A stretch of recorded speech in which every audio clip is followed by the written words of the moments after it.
Muy buenos días, soy Nicolás Lucar, esto es Radio Exitosa, estamos en el 95.5 de la FM. La pregunta del día de hoy de nuestra producción es si está usted de acuerdo o no con la reducción del IGB en los peajes propuesto por el alcalde Castañeda para de esa manera supuestamente resolver el conflicto que se ha desatado en Puente Piedra con Rutas de Lima. Sus respuestas nos las pueden enviar a @exitosape o pueden llamarnos al 251-9422 o al 467-4499. Está con nosotros el congresista de Acción Popular, Johnny Lescano. Con él vamos a conversar inmediatamente, pero antes tenemos, si lo permite el congresista, una comunicación telefónica con el doctor Marco Fernando Serna, presidente de la Corte Superior Lima Sur. Y nuestra comunicación, muy buenos días. Muy buenos días, estimado periodista, un gusto saludarlo. El motivo de nuestra comunicación, doctor Serna, es saber qué va a pasar con la mujer que agredió a una policía en Chorrillos. O sea, ¿cuál va a ser la situación de ella? ¿A qué está enfrentada? ¿Acá se va a aplicar también la flagrancia? Bueno, ella el día de ayer se ha sometido al procedimiento de flagrancia delictiva y de terminación anticipada, y conforme al acuerdo de terminación anticipada elaborado por el señor fiscal y la imputada, en este caso ya condenada, a ella se le ha impuesto una pena privativa de la libertad de 3 años y 3 meses. Es una pena de carácter suspendida bajo un procedimiento de periodo de prueba de 3 años.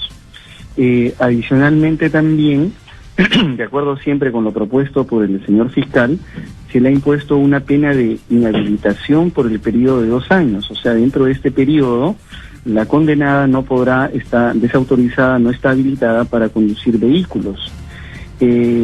Adicionalmente también, la pena impuesta en la audiencia del día de ayer considera la imposición de un monto de reparación civil ascendente a la suma de 8.000 nuevos soles. Digamos que esos son los 3 extremos que contiene la sentencia de terminación anticipada impuesta en la sesión de audiencia del día de ayer.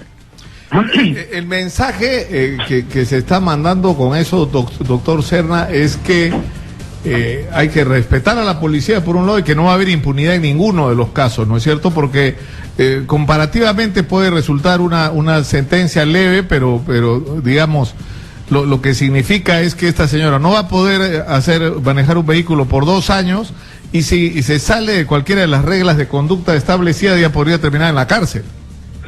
En efecto, porque la pena es de carácter suspendida, pero con un periodo de prueba de 3 años, lo que implica que en este periodo de prueba la condenada tiene que estar cumpliendo determinadas reglas de conducta que han sido impuestas en la sentencia. En caso de incumplir esas reglas de conducta, naturalmente hay la posibilidad procesal de que esa pena de carácter suspendida sea una pena de carácter efectiva. Y lo mismo sucede también con el extremo del monto de la reparación civil.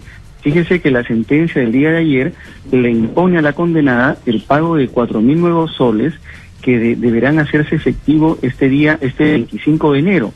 Acá nomás a unos cuantos días tiene que pagar ese monto de reparación civil en una sola armada que es a favor de la agraviada, de la señorita Alférez Inga.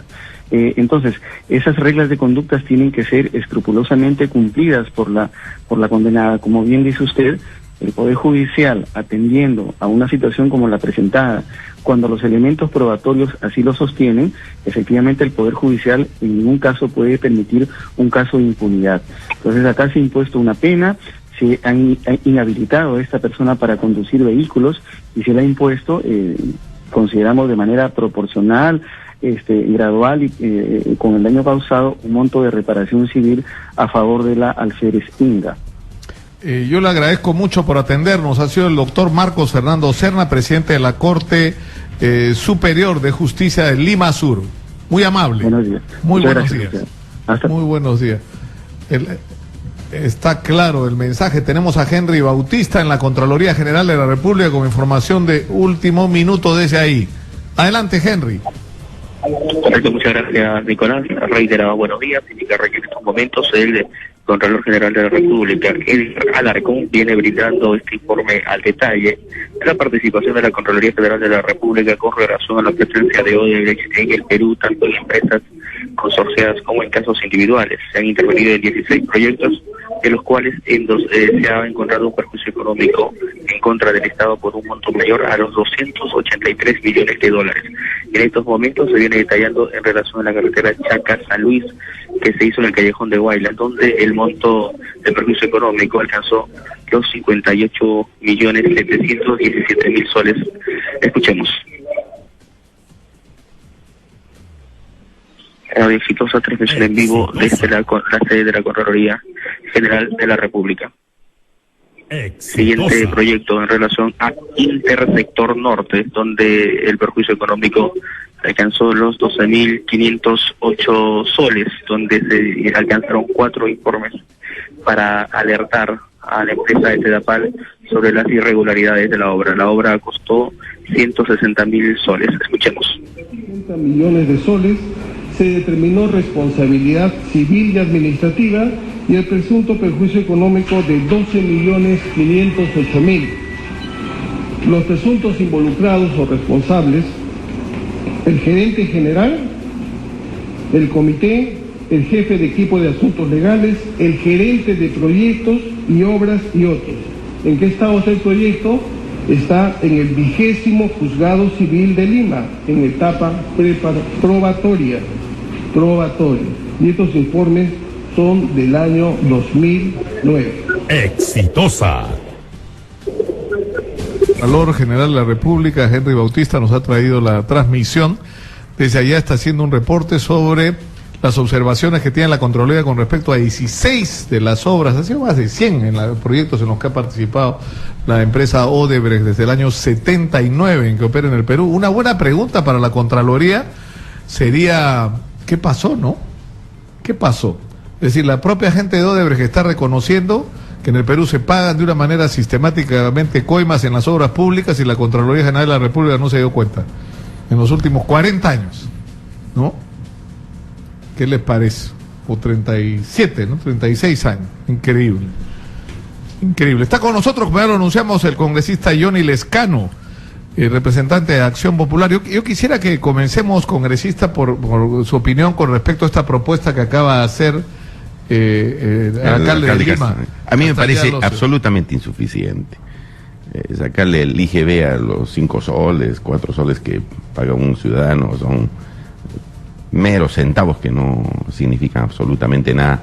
No resarcen la forma como se ubicó esos peajes y el incremento de los peajes, porque ya se ha reconocido que los contratos se hicieron con dolo, claro, bajo la comisión de delito, es lo que no se entiende, ¿por qué? Es decir, el alcalde Castañeda habla de rutas de Lima como si no estuviera Odebrecht de por medio. No, está Odebrecht de por medio, porque los contratos...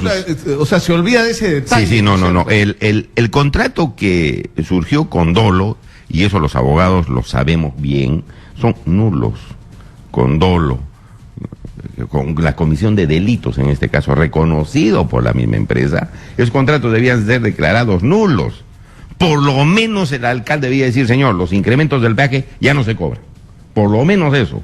Porque estrictamente hablando esos contratos debían quedar sin efecto. Claro, pero porque además la solución que él está planteando es que se reduzca el peaje a costa del Estado peruano. A costa del Estado peruano claro. Está cuidando el bolsillo a la reconocido públicamente que te ha metido la mano en el bolsillo. Y que no le significa nada al ciudadano, pues, dejar de pagar. Alcalde Castañeda debía revisar ese planteamiento. El tema es que hasta ahora no, todavía digo, porque lo que yo entiendo...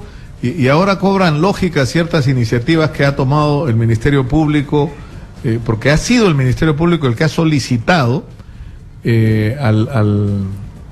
lo reconoció esta mañana la ministra Marisol Pérez Tello, ¿no? Que la modificación de la ley de colaboración eficaz, que hasta hace poco impedía en el Perú que los denominados cabecillas puedan acogerse a la colaboración, ha sido modificada a solicitud del Ministerio Público. ¿Por qué?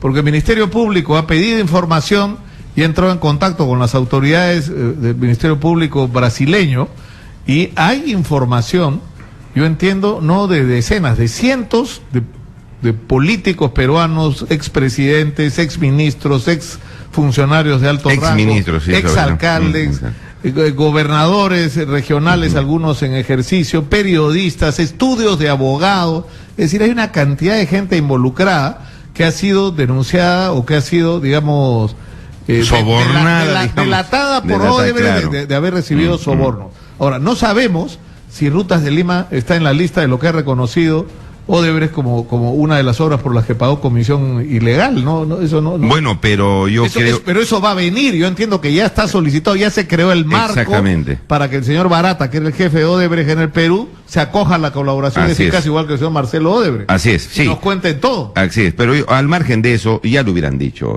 Nicolás, ¿no? Nosotros no tenemos que ver nada en el asunto, nosotros no hemos pagado coima a nadie, hemos hecho legalmente todo y por lo tanto no tienen por qué tocarnos los peajes. No lo han dicho, no han aclarado. El mismo alcalde se está proponiendo reducir el peaje restándole el IGB. Bueno, se está admitiendo que hay algún tipo de responsabilidad ahí. En tal manera que a mí no me cabe ninguna duda que esos contratos se han hecho de manera ilícita y por lo tanto no deben valer. Pero son como 100 contratos. Bueno, hay que poner en funcionamiento las leyes, pues, Nicolás. Se quiera o no se quiera, le duela a quien le duela. Zavala ha dicho, no vamos a volver a contratar con Odebrecht, ya, pero ¿qué hacemos? Pero no, pues, pero eso sería convalidar lo ilícito.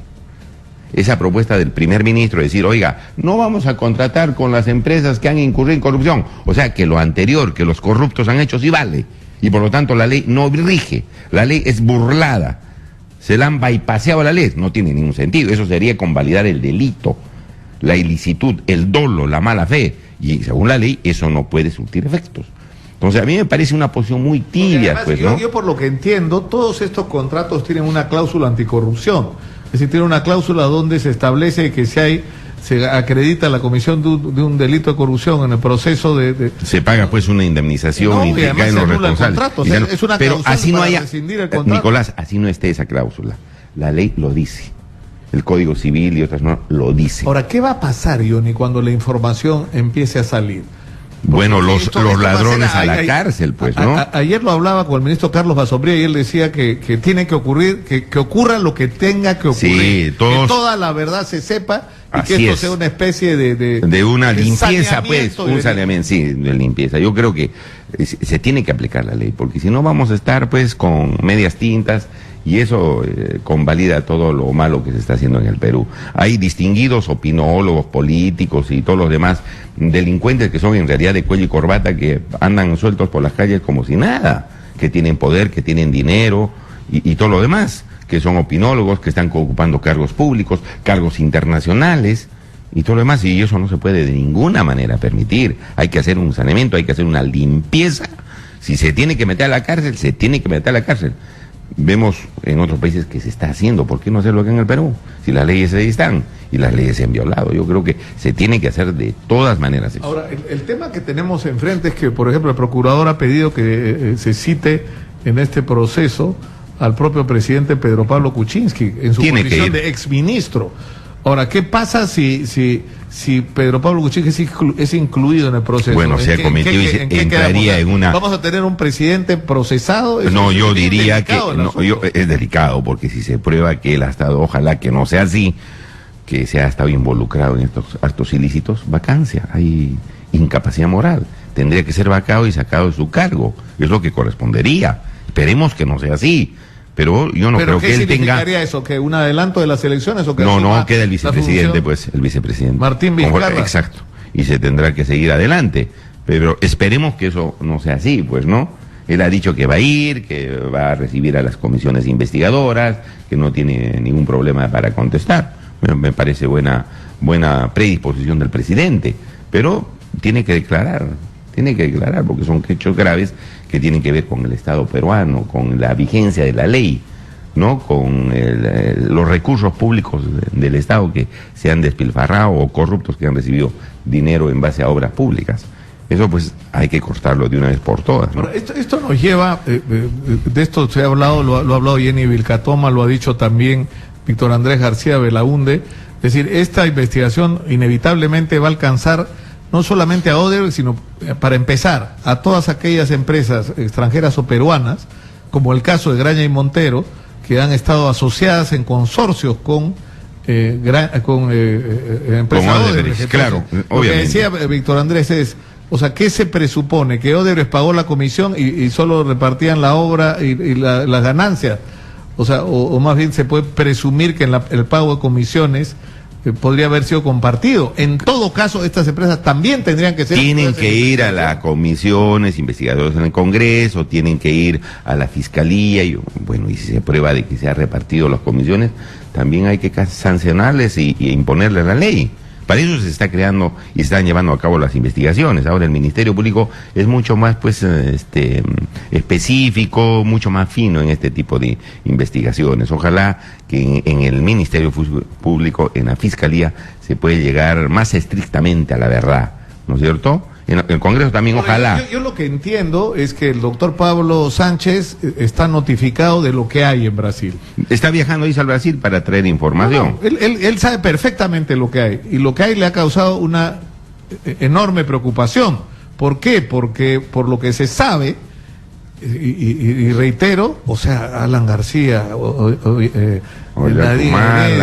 Tumala, Alejandro Toledo, ¿no? Ministros, Hernán Garrido Leca, presidentes regionales, o sea, una cantidad de gente, estudios de abogados completos, opinólogos, esos que tanto le gustan acá, esos que van y que resulta que opinaban porque, digamos, por que encargo. Todo estaba bien y todo estaba podrido. Se considera que podía, y eso lo dijo también Jenny Vilcatoma, se podía considerar delito en la medida no que estaban desarrollando una función profesional, sino que esto era parte de una operación para justificar, sostener y proteger una operación ilegal. Así ¿no? es. Entonces, si uno dolosamente, intencionalmente está tramando beneficiarse ilícitamente con pago de coimas, está cometiendo delito. El problema es qué impacto va a tener esto en términos políticos. ¿Quiénes van a sobrevivir a esta catástrofe?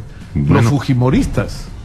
Dice que Fujimori también dice que gran parte de las obras de Odebrecht se hicieron bajo el tiempo. 400 millones de soles. Fíjate, en la época de dicen que eran obras, esa es la versión de los fujimoristas, ¿no?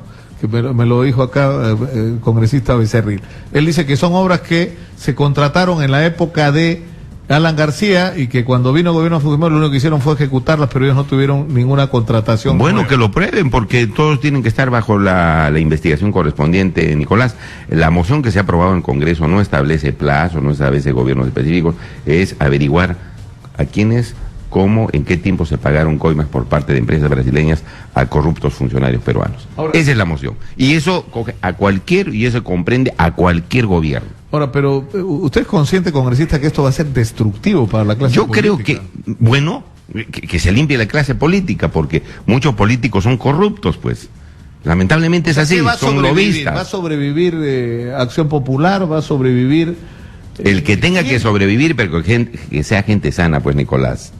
Porque hay algunos que son... Los fujimoristas están convencidos de que esta investigación los va a dañar a todos menos a ellos. Bueno, y que ellos van a ser los grandes ganadores en términos políticos, porque los han acusado durante 2 décadas de corrupción y resulta que los que los acusaban de corrupción son... Bueno, si también son corruptos esos que los acusan, que los sentencien, que los sancionan. Ellos no pueden hablar mucho de corrupción, Nicolás, porque yo creo que hasta este momento ha sido uno de los gobiernos más corruptos del fujimorismo. Y si hay otros corruptos, hay que sancionar nuevamente a esos corruptos y meterlos a la cárcel. Pero los pecados de unos no absuelven a los otros, pues. Ambos tienen, pues, la estela maligna de la corrupción. Ahora, lo que ha ocurrido, o lo que está ocurriendo y va a ocurrir, porque yo entiendo que estamos ya contando los días hasta que la información empiece a salir, es que se va a acreditar que en el Perú las empresas brasileñas, porque la información, entiendo que está trayendo el Ministerio Público, no se refiere solo a Odebrecht, se refiere a Odebrecht, a OAS, a Camargo Correa y otras empresas. Y otras empresas más que han operado. Pero eso lo que revela no es que los brasileños coimeaban, que en el Perú la obra pública está atravesada por la corrupción del pago de comisiones ilegales. Casi se ha institucionalizado esto de la coima con el pago del 10%, pues eso demuestra eso, de que hay una corrupción a todo nivel, y no solamente con empresas brasileñas, con empresas nacionales que a veces municipios y gobiernos regionales piden para darles obras 10%. Y eso está institucionalizado, solamente que no ha habido, pues, quien delate como está delatando el propietario de obra de Brecht. Y mira, y eso está ocurriendo en Chile también, Perú. Brasil, Argentina. el mismo Estados Unidos, Argentina. Bueno, República aquí también tienen que... Dominicana, República Mozambique. Y mija, es una transnacional. Entonces, en todos esos lugares están tomando algunos ya determinaciones, los llevan citados, capturados al mismo presidente Lula. Aquí, bueno, hay un retraso medio sospechoso. A mí me da la impresión que están aguantando, están blindando, están tratando de retrasar el asunto. Y eso no puede ser, pues tiene que haber también determinaciones, Nicolás, para limpiar, digamos, todo el ámbito político del país, porque si la política está corrupta, ahora, el Estado no funciona la y información no que le yo, sirve al ciudadano. La información que yo he recibido de Brasil es que el Ministerio Público peruano ya hizo el contacto, el Ministerio Público peruano ya tuvo un acceso preliminar a la información, que la información es de espanto simplemente, y que la solicitud de la modificación de la ley de colaboración tiene que ver directamente con el tener acceso a esa información, es decir, el tener la posibilidad de que Marcelo Odebrecht se acoja en el Perú y el señor Barata, que era el jefe de Odebrecht en el Perú, se acojan a la colaboración eficaz, a pesar de que eran cabecilla de esta asociación. Pasa por una modificación de la ley. Que ya ocurrió, entonces ahora ya es posible, y entonces ahora el fiscal de la Nación puede decir, acá está, estoy listo, entrégueme y denos la información, claro, eso facilita, ¿no? O sea, para el señor Odebrecht, ¿no?, la situación jurídica que tiene. También, obviamente, le facilita al Perú porque le va a dar información. Bueno, pero si exacta, nos va a contar ¿no todas las tropelías que hicieron vale la pena. en 4 décadas. Vale la pena. Creo que... Vale la pena, yo creo que sí. Yo creo que ahora va supuestamente a recibir ya la información específica y el nombre de las personas que hasta ahora no salen sospechosamente, pero y supongo que en este viaje el fiscal de la Nación traerá esos nombres, ¿no? Traerá los nombres y someterá investigación rigurosa.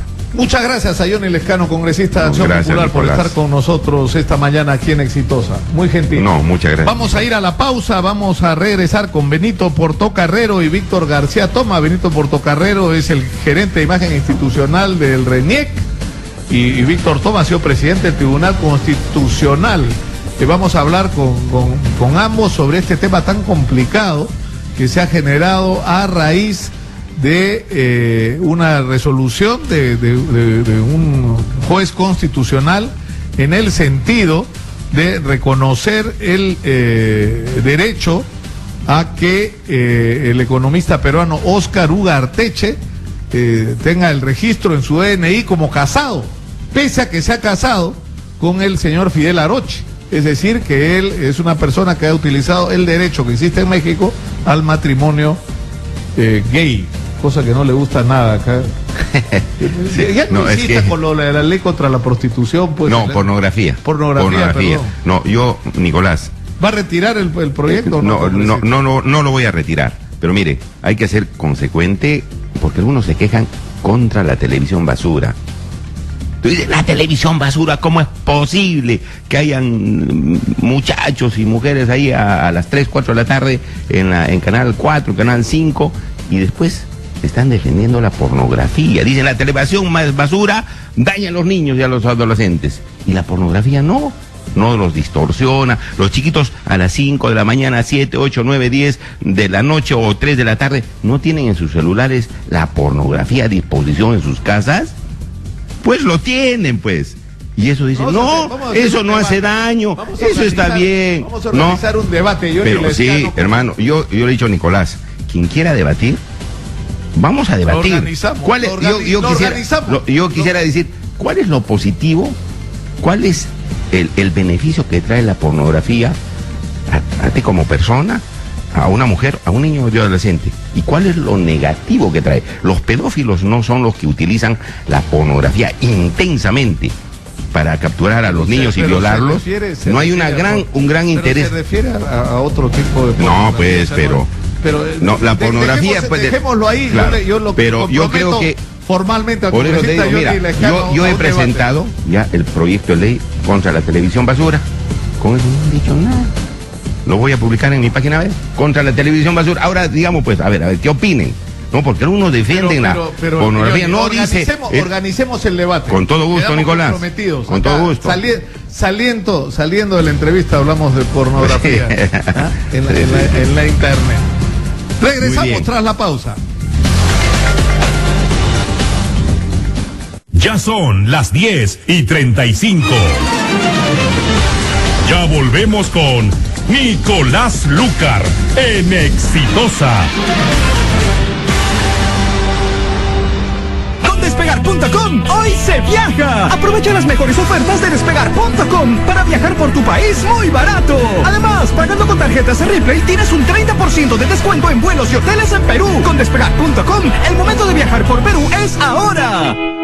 Stock 5 unidades para comprar de 9 a 12 de enero de 2017. Consulta términos y condiciones en Despegar.com.p. Única respuesta, Radio Exitosa.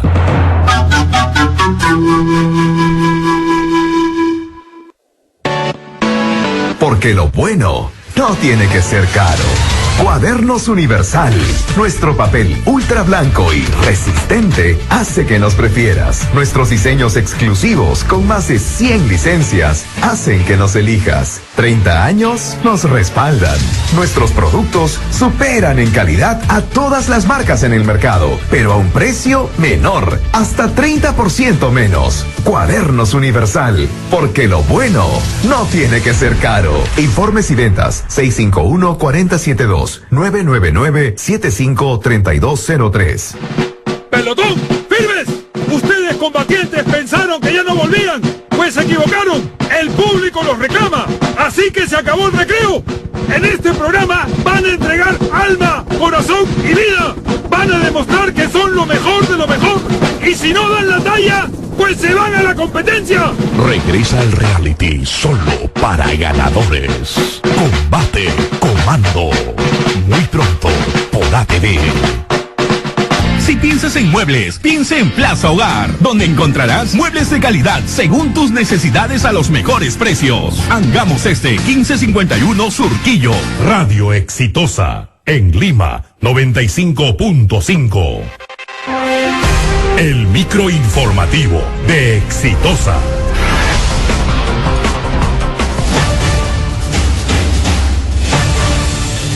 En Exitosa, la temperatura. En Lima 25 grados, en Puno 13 grados, 10 y 38. El Poder Ejecutivo iniciará este lunes el trabajo de reglamentación de los 112 decretos legislativos emitidos en el marco de las facultades delegadas por el Congreso, informó la ministra de Justicia Marisol Perestello. 3 sujetos habrían abusado sexualmente de una joven sordomuda en Villa María del Triunfo. La madre de la víctima pide ayuda a la ministra de la Mujer, Ana María Romero Lozada, para que le brinde apoyo psicológico y un abogado. Tenemos información en vivo con Sofía Gallegos. Adelante. ¿Qué tal? Muy buenos días.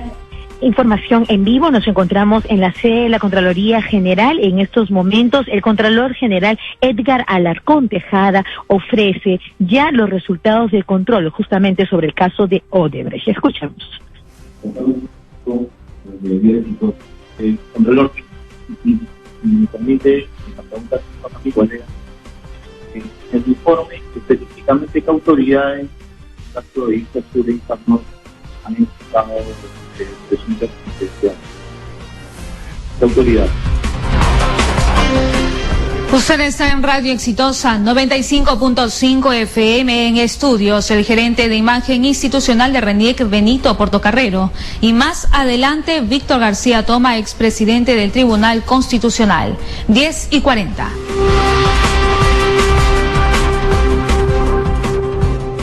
Radio Exitosa en Lima 95.5. Continuamos con Nicolás Lucar en Exitosa.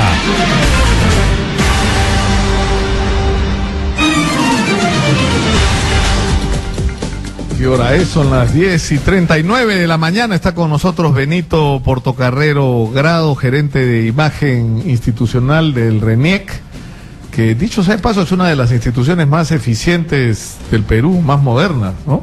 Así es. Y por años somos reconocidos por una encuesta que publica el Comercio, hecha por Ipsos, de confianza ciudadana. Siempre hemos ocupado los primeros lugares. Yo doy fe, porque a veces uno como es periodista tiene un trato preferencial, pero no, o sea, en RENIEC las cosas funcionan bien.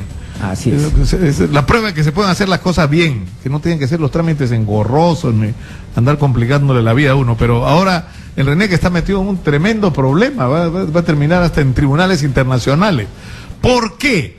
porque el señor Óscar Ugarteche, que es un distinguidísimo y brillante economista, es gay, ha sido defensor de los derechos de la comunidad homosexual por décadas, además ha sido fundador del movimiento homosexual de Lima, está casado en México con el señor Fidel Aroche. Entonces él va y dice, a ver, yo quiero mi DNI, y en mi DNI tiene que decir casado. Bueno, para que diga casado tiene que entregar su partida de matrimonio. El problema es que su partida de matrimonio es una partida mexicana donde está casado con un hombre. Y ahí empezaron los problemas. Efectivamente. En primer lugar, el RENIEC no está en un gran problema.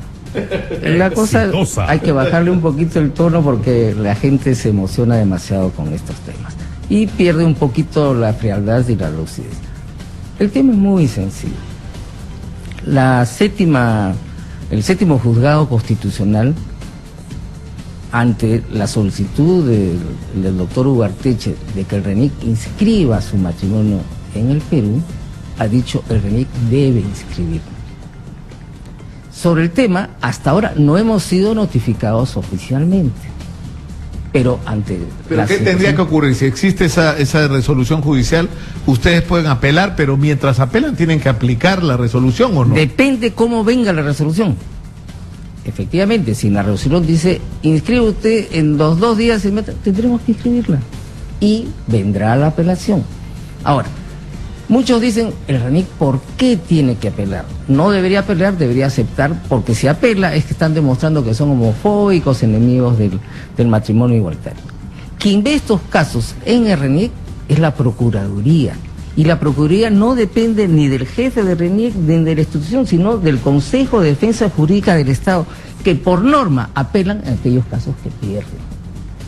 Ahora, este caso pasaría a una sala superior de Lima, quien si ratifica lo que ha dicho la jueza del séptimo juzgado constitucional, que debemos inscribir, nosotros vamos a inscribirlo. Ahora, ¿cuál es el argumento? Es decir, ya, en la legislación peruana no está reconocido el matrimonio igualitario, el matrimonio es muy no es cierto. Sencillo, claro, pero simple. sin embargo, es decir, el señor Ugarteche está casado en México, por lo tanto ha adquirido derechos. El no inscribirlo en el Perú significaría quitarle derechos. ¿O no? En nuestro Código Civil, que es de 1984, dice que el matrimonio es un vínculo aceptado entre un hombre y una mujer. Y nosotros somos el Registro Nacional de Identidad y el Registro Civil. O sea, tenemos que basarnos en el Código. Y en el Código no existe esa alternativa. Y en la resolución de la jueza dice que después de que se dio de 1984 ha habido una serie de legislaciones internacionales o en otros países donde sí se acepta y que en mérito de eso se crea un derecho. Ese es el tema en discusión. Lo resolverá lo resolverán. He escuchado esta mañana a un especialista de la Universidad del Pacífico entrevistado por Juan Carlos Tafur, diciendo que el tema es que en ninguna parte de la Constitución dice que no. Es decir, en ninguna parte de la Constitución, es decir, la Constitución establece, es decir, no hay una afirmación negativa contra este derecho y por lo tanto, si lo ha adquirido en otro país tendría que aplicarse en el Perú. Pero justamente, por ejemplo, en la Constitución dice que para ser elegido presidente del Perú uno tiene que tener 35 años y ser peruano. Pero si una persona que tiene 35 años y es peruano de nacimiento y está preso con sentencia efectiva, no puede ser candidato a representación. Es decir, para eso existe el Código Civil, el Código Penal, que los derechos adquiridos, pero en fin, esa es una discusión que tendrá que llevar la Procuraduría de RENIEC, que no depende de la jefatura de RENIEC, sino del Consejo de Defensa Jurídica del Estado, con el Poder Judicial. Lo que determina el Poder Judicial, o eventualmente, porque si en la segunda instancia no se reconoce este derecho, me imagino que el doctor Ugarteche y sus representantes irán ya, no a la Corte Suprema, se irá al Tribunal Constitucional. Lo que diga el Tribunal Constitucional, el RENIEC lo va a aceptar. Va a aceptar lo que diga el Poder Judicial. El RENIEC no depende de su voluntad, no depende de yo estoy de acuerdo, estoy en desacuerdo. Ahora, pero la decisión de RENIEC de decir no podemos inscribir esta solicitud, ¿de dónde partió? ¿De algún tipo de consulta legal han hecho ustedes o no? No. Cuando se acercan a la ventanilla, el registrador no acepta porque no es, él no tiene ninguna norma que le permite escribir un matrimonio entre dos personas del mismo sexo. A eso voy. Pero tampoco tiene ninguna norma que se lo impida. Bueno, con ese criterio se abrirían pues millones de posibilidades. Lo que debe hacer no. Ahora, el funcionario público tiene que hacer solo lo que dice la ley. Eso, y es muy claro. Además, insisto, esto no depende del criterio de los funcionarios públicos, depende de las normas. Porque yo, por ejemplo, y lo he dicho públicamente, yo estoy de acuerdo con el matrimonio igualitario. Incluso tengo una persona muy cercana y muy querida que es casada con otra persona de su mismo sexo. Pero eso no viene al caso. Aquí lo que tenemos que hacer es cumplir las normas. Y quien determine que se haga, se inscribe o no se inscribe, nosotros lo vamos a hacer. No hay ninguna polémica, no hay afán de discriminar a nadie, y por eso me parece muy injusto que en las redes sociales o algunos hablen de homofobia, que RENIEC... La homofobia de RENIEC, que Benito Portocarrero. Entonces, me parece muy injusto, sobre todo con la institución. Amigo de Óscar Ugarteche. Y lo he dicho públicamente, no solamente yo, sino muchos funcionarios en RENIEC reconocen la larga trayectoria de Óscar Ugarteche, que esto no es de ahora, es 35 años defendiendo los derechos homosexuales en este país.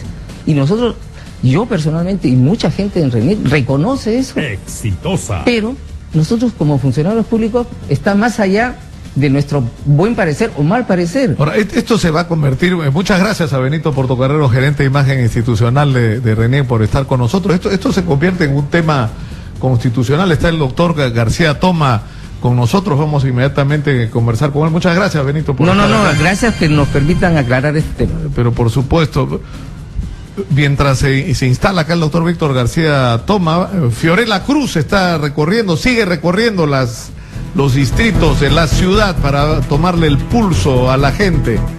Cercado de Lima, el día de hoy. Adelante, Fiorella, por favor. Sí, Nicolás, ¿cómo está? Buenos días. Información en vivo. En mi recorrido por el centro de Lima llegué al pasaje Malambito, conocido como el pasaje de los libros o también como el pasaje de la cultura. En este lugar, Nicolás, están instalados más de 17 años los vendedores de libros y revistas que fueron retirados en la gestión del exalcalde de Lima, Alberto Andrade, de la zona conocida como la Avenida Colmena.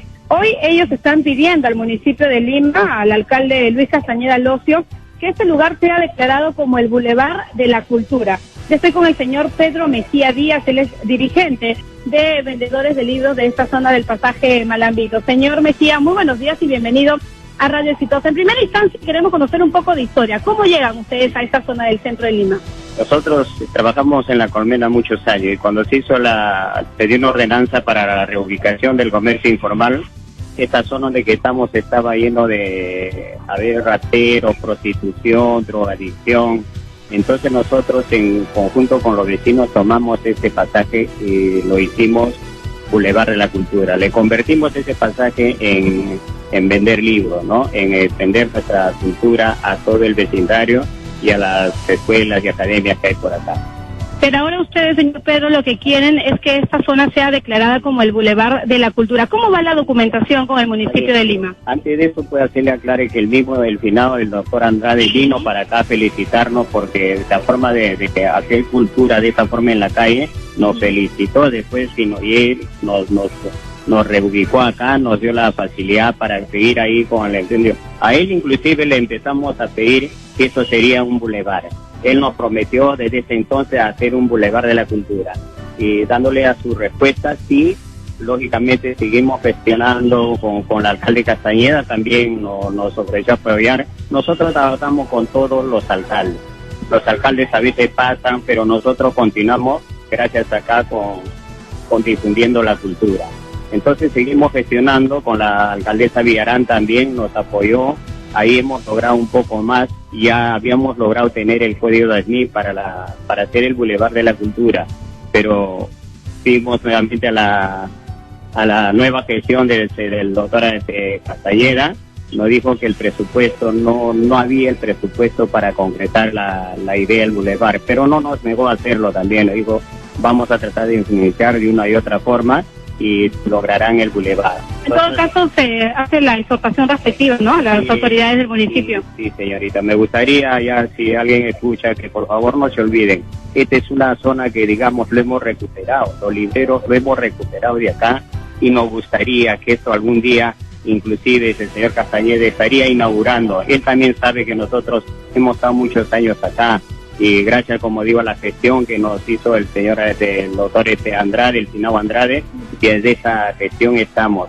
Ya con el señor Castañeda también hemos estado, y ahora nuevamente estamos con él. Y quisiéramos nosotros, yo en nombre de los vecinos, de todo, le pediría, porque para hacer un bulevar de agricultura todo se va a engrandecer esta zona que está un poco al margen de todo el clima. Muy bien, muy gentil. Muchas gracias por conversar con Radio Exitosa. Entonces, Nicolás, vendedores de libros y revistas del pasaje Malambito piden que esta zona sea declarada como Boulevard de la Cultura. Adelante contigo, muy buenos días. Era bravo el pasaje Malambito. Ahí quedaba un lugar que se llamaba Recreo Malambito, donde tocaba el grupo Celeste. Y había un edificio donde había los baños turcos La Salud. Había que ser bravo para caminar entre La Colmena y Moquegua, en lo que está atrás. Cruzar esa cuadra. Había que ser valiente para cruzar algunas horas del día. Está Víctor García Toma con nosotros, expresidente del Tribunal Constitucional. Bienvenido, Víctor. Nicolás, buenos días, gusto en saludarlo. ¿Cómo se va a resolver este conflicto que se ha generado con RENIEC y con la solicitud de Óscar Ugarteche? Me parece que hay problemas en separar los campos de discusión. El primero es el pedido para que mediante un acto administrativo el señor Óscar Ugarteche registre un documento que ha sido celebrado al amparo de una norma extranjera, ¿no es cierto? Me parece que allí la respuesta de la RENIEC es imperfecta, porque cuando solo atina a decir, bueno, como la institución que está vinculada con este hecho no está prevista en el Código Civil, le deniega, ¿no? Pero no se ha puesto a analizar si existen o no normas en digamos, en el ordenamiento jurídico peruano de la inscripción de actos celebrados en el extranjero, ¿no es cierto?, para ciudadanos peruanos. Esa discusión no se ha efectuado, y creo que es la que correspondía. Finalmente es la discusión que correspondía. Ahora, esto se ha convertido en un problema constitucional. Se presentó una acción de amparo y la jueza, con entusiasmo, aunque me parece de manera errada, ha abierto el tema aún de manera más grande. Y prueba de ello es que la propia jueza reconoce algo que finalmente ella dice en el 20º argumento, dice que esta judicatura tiene presente que no es adecuado pronunciarse si debe o no regular el matrimonio de personas del mismo sexo en nuestro país, limitándose a la labor jurisdiccional de verificar si es que se han vulnerado o no los derechos constitucionales del señor Ugarteche Galarza, al no permitírsele que se le reconozca su matrimonio celebrado en la Ciudad de México. Esa realidad, ese párrafo es lo que... Lo que ella dice, acá no estamos discutiendo si vale o no vale, o si debe incluirse o no en la legislación peruana. Lo que estamos discutiendo es, el señor está casado en México, bajo las leyes mexicanas, no ha violado ninguna ley, no ha cometido ningún delito, es un acto absolutamente formal y ha adquirido un derecho en México. Nosotros se lo estamos quitando acá. Si ese fuera el argumento, y allí se habría centrado la acción de amparo, todos deberíamos estar de acuerdo, porque lo que en este proceso no está en discusión si estamos a favor o en contra del matrimonio gay, que es otro tema, que además también ha sido maltratado en la resolución, por cuanto se sostiene que la Constitución ampara esa posibilidad, pero el artículo 4 lo desdice. El artículo 4 de la Constitución claramente señala: la unión estable de un varón y una mujer libre de impedimento matrimonial que forman un hogar de hecho da lugar a una comunidad de bienes sujeta al régimen de la sociedad de gananciales en cuanto le sea aplicable. Entonces, si el artículo 4 exige para la unión de hecho que la pareja sea una pareja heterosexual, con mayor razón en el caso de el matrimonio. Entonces, el problema del matrimonio gay no se reduce a un tema del Código Civil, sino involucra a la propia Constitución. Pero porque acá lo que se está hablando es que esto es un tema de derechos humanos, es decir, que no se le puede quitar a alguien un derecho adquirido. Ahora, ¿qué efecto podría tener? Ahí hay otro tema. O sea, ¿qué implicancia podría tener que el matrimonio de Óscar Ugarteche quede inscrito en los registros civiles de Perú? Que debería ser así porque se ha sido celebrado al amparo de la legislación mexicana, que lo permite. O sea, legalmente eso es posible. Para mí, desde mi punto de vista, eso es posible. Pero ese es un tema totalmente diferente. Claro, pero ¿qué precedente? Porque la preocupación de la gente que está desde, digamos, los sectores más homofóbicos hasta otros que no necesariamente lo son, pero que no les gusta la figura del matrimonio, ¿no es cierto?, igualitario, es cuál es el rebote, el efecto, el precedente que esto pueda crear. Pero lo primero que hay que decir que tanto la RENIET en ese aspecto, pero fundamentalmente la jueza, no apuntan a discernir sobre el problema planteado en torno al planteamiento del señor Ugarteche. Y nos vamos hacia otro tema, intentando resolver por la vía jurisprudencial aquello que debería ser resuelto en un, objetivo, mesurado, respetuoso debate en el Parlamento, porque finalmente este es un tema de legislación, más que de jurisprudencia. Habida cuenta que ya la propia Corte Europea de Derechos Humanos ha establecido que el matrimonio gay no es un derecho fundamental, lo que no impide a una legislación nacional incorporarlo dentro. Ahora, ¿cuál es el efecto legal que tiene es decir, si no se inscribe el matrimonio de Óscar Ugarteche en el Perú, él puede verse perjudicado en términos legales? En efecto, siendo su condición de casado, claro, siendo su condición de casado y teniendo un documento de identidad que, no refleja su condición o estado real, puede sufrir el menoscabo, ¿no es cierto?, de algunos derechos. En lo que se refiere al reconocimiento de ese estatus que ha sido dado al amparo de una legislación. Pero es fascinante esta discusión, sí. Es una discusión así de esas series de televisión norteamericana de abogados que hay, ¿no? Pero, Nicolás, hay que hacerlo de manera sosegada, porque si salen los extremos de agravios, insultos, descalificaciones, entonces no avanzamos. Y creo que el tema sí merece ser tratado, sí merece ser discutido, y en un corto plazo encontrar una salida, ¿no? O una respuesta. Claro, pero, o sea, en resumen, lo que está en discusión acá no es que se va a legitimar el matrimonio igualitario a través de esta medida, sino simplemente se está protegiendo derechos adquiridos por un ciudadano peruano afuera al amparo de la legislación de otro país. Esta sentencia solamente beneficia al señor Ugarteche.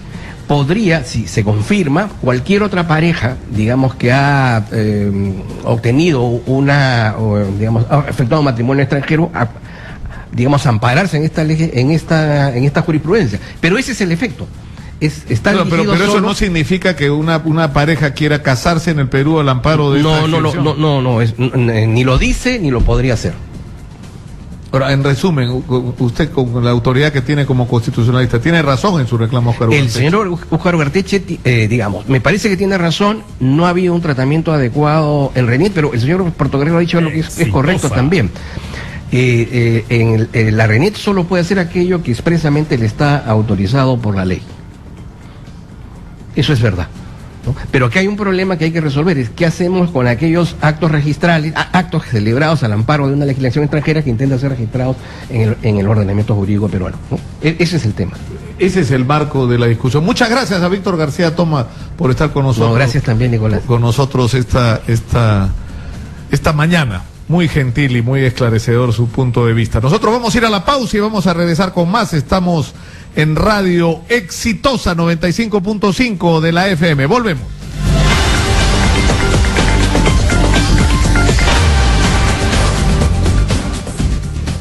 Son las 11 en punto. Ya volvemos con Nicolás Lucar en Exitosa.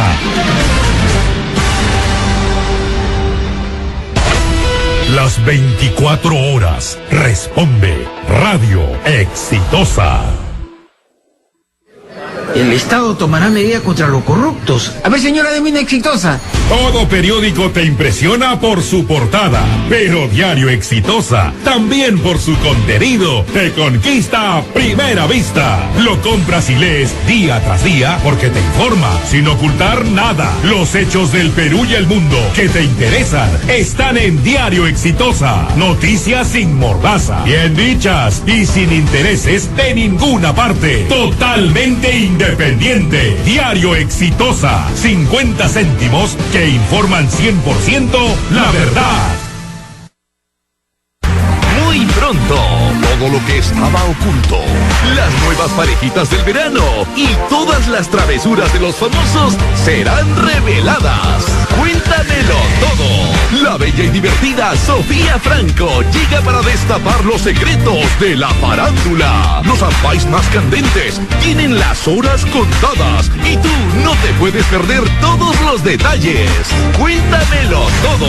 Muy pronto por ATV. Exitosa. En Exitosa, la hora llega gracias a Con Caja Piura. Tengo lo que quiero. 11:01. Pide tu crédito personal en Caja Piura, rápido y sin papeleos, y participa del sorteo de 10 paquetes dobles al Caribe.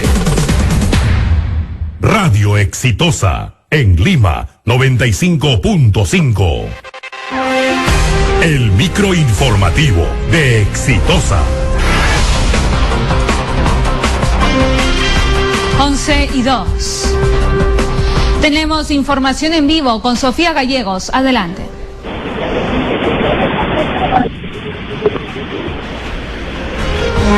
Sofía, te escuchamos. Mejoraremos la comunicación más adelante. 11:02. La Comisión de Constitución del Congreso prevé revisar los 112 decretos legislativos del Ejecutivo entre enero y febrero, según señaló el presidente de ese grupo de trabajo, Miguel Torres. La ministra de Justicia, Marisol Perestello, confirmó que a partir del 26 de abril se utilizarán grilletes electrónicos en un grupo piloto de 100 personas, que servirá para monitorear el correcto funcionamiento de la vigilancia. La Contraloría General de la República alertó a la Municipalidad de Lima del riesgo económico que implica la prolongación del no funcionamiento del nuevo peaje ubicado en el distrito de Puente Piedra. Usted está en Radio Exitosa, 95.5 FM en estudios. César Carvajal Chávez y John Ortega Quispe, suboficiales de Policía Nacional en retiro. 11:03.